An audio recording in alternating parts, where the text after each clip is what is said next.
የመከላከያ ሰራዊቱ ተልእኮውን በአስተማማኝ ሁኔታ እንዲወጣ ከሚያስችሉ መሰረታዊ ሁኔታዎች መካከል የተላበሰው ህዝባዊ አመለካከትና ሞራላዊ የዝግጁነት አቅም እንዲገነባ ማድረግ አንዱ ተግባር ነው። የስነ ልቦና ግንባታ በተግባር ነው የሚገነባው። በተግባር እንዴት ነው የሚገነባው? አንዱ በራስ የመተማመን ብቃት እንዲያዳብር ተገቢ ስልጠና መስጠት ያስፈልጋል።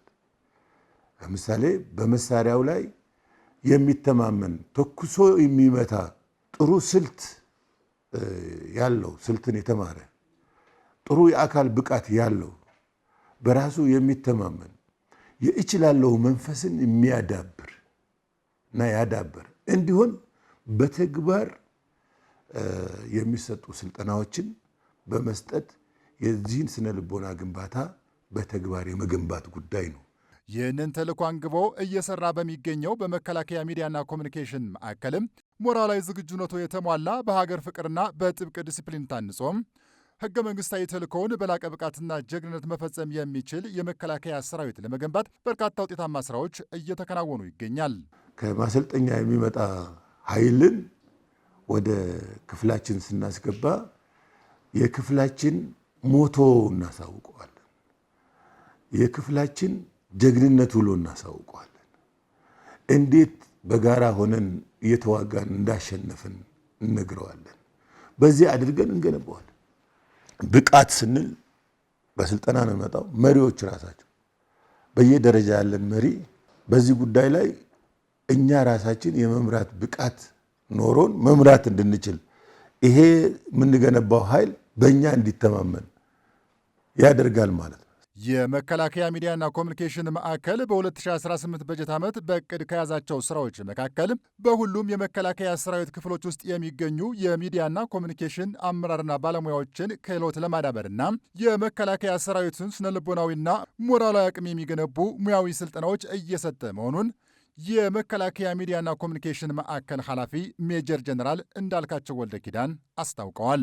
ሰራዊቱ እንዴት እንደሚገነባ ሰራዊትን መቼ እንደምንገነባ የሰራዊታችን አያያዝ ምን እንደሚመስል እና ሌሎቹንም የአገነባብ ስርዓት የስነ ልቦና ግንባታ ስራ ምንና ምን እንደሆነ የሚያሳዩ ከዩኒቨርሲቲ መምህራኖችም ከሳይኮሎጂ ሰዎች ከኛ መሪዎች እና አሰልጣኞች ጨምረን አሁን ላጨናቸውና ለታጩበት እና ሊሰሩ ወደሚላኩበት ክፍላቸው የሚያሰራ ትጥቅ ስለተሰጣቸው በዚህ በተሰጣቸው ትጥቅ መሰረት ሰራዊታችንን ሳንታክት በየጊዜው እየተከታተል መገንባት ይጠበቅብናል።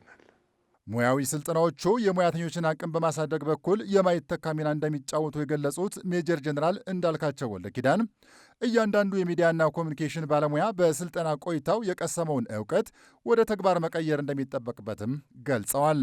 በመከላከያና ሚዲያ ኮሚኒኬሽን ተብሎ ሲገለጽ ሚዲያችንም የኮሚኒኬሽን ትጥቅ ነው የሚኖረው። ኮሚኒኬሽን ትልቁ ነው። በኮሚኒኬሽን ስር ሚዲያው ትልቅ ስራ የሚሰራበት ህዝብ ግንኙነቱም በኮሚኒኬሽን ስር ሆኖ ትልቅ ስራ የሚሰራበት ይሆናል። በአንደኛው የስነ ልቦና ግንባታ ደግሞ የፕሪንት ሚዲያውን ነው የሚይዘው። ኦልሞስት እዚህ አካባቢ ያለው በሚዲያ ደረጃ ትልቅ ነው የሚሆነው። ስለዚህ ዛሬ የምናሰለጥናቸው የሪፖርተሮቻችን ውጊያ ውስጥ ሆኖ የሚዘግብ ከውጊያ በኋላ የሚዘግብ ሰራዊቱ ውሎ ላይ ሆኖ የሚዘግብ ጋዜጠኛ ነው እያፈራን ያለ ነው። ይህ በእንዲህ እንዳለ በመከላከያ ሚዲያና ኮሚኒኬሽን ማዕከል ስር በሚገኘው የመከላከያ ህዝብ ግንኙነት መምሪያም የተሳለጠ ተግባቦት ለተቋማዊ ስኬት በሚል መሪ ቃል በወቅታዊ ጉዳዮች ላይ ያተኮረ ውይይት ተካሂዷል። በመድረኩም የመከላከያ ህዝብ ግንኙነት መምሪያ በሰራዊቱና በተቋሙ መካከል ድልድይ በመሆን ቁልፍ የግንባታ ተግባራትን ከማከናወን ባሻገር የሰራዊቱን የማወቅና የማድረግ አቅም ይበልጥ በማሳደግና ሰራዊቱን በማነሳሳት በኩል የሚጫወተው ሚና የላቀ መሆኑን የመከላከያ ሚዲያና ኮሚኒኬሽን ማዕከል ኃላፊ ሜጀር ጀነራል እንዳልካቸው ወልደ ኪዳን ተናግረዋል። የውይይት መድረኩ ዓላማ የእርስ በርስ ግንኙነትን ማጠናከር መሆኑን የተናገሩት የመከላከያ ህዝብ ግንኙነት መምሪያ ኃላፊ ኮሎኔል ቢረሳው ሽፈራው በበኩላቸው የተሳለጠ ተግባቦት ለተቋማዊ ስኬት የሚጫወተው ሚና ከፍተኛ በመሆኑ መድረኩም በዓለም አቀፍና ሀገር አቀፍ ወቅታዊ ጉዳዮች ላይ የጋራ ግንዛቤ ለመያዝና ተልዕኮን በተሻለ መንገድ ለመፈጸም ትልቅ አስተዋጽኦ እንዳለው ገልጸዋል። በሰራዊቱ ውስጥ የሀገርን ክብር በጽኑ መሠረት ላይ ማቆም የሚችሉ ጠንካራ ወታደራዊ ክፍሎች የተፈጠሩ ሲሆን ለዚህ ለተገኘው መልካም ውጤትም በማዕከሉ የሚገኙ መምሪያዎች በአቅም ግንባታ ተግባራቶቻቸውና በስራ አፈጻጸማቸው የሚጫወቱት ሚና ከፍተኛ መሆኑን ኮሎኔል ቢረሳው ሽፈራው ጠቁመዋል።